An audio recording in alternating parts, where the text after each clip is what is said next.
নতুন করে CCTV footage গায়েব বিতর্কে আন্তর্জাতিক অপরাধ ট্রাইব্যুনাল গত বছরের 13ই অক্টোবর ট্রাইব্যুনালের প্রসিকিউশন কার্যালয়ের সিসি ক্যামেরা থেকে ফুটেজ গায়েব হওয়ার ঘটনা ফ্যাক্টস ফাইন্ডিং কমিটিকে আনুষ্ঠানিকভাবে জানানো হয়েছে।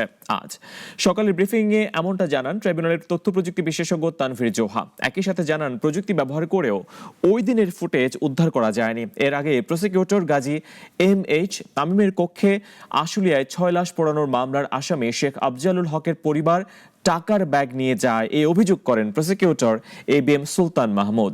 সেদিন আসলে কি ঘটেছিল তা জানতে সিসিটিভি ফুটেজ সংগ্রহ করতে চান ট্রাইব্যুনালের প্রশাসনিক কর্মকর্তা মাসুদ রানা, কিন্তু ফুটেজটি খুঁজে পাননি তিনি।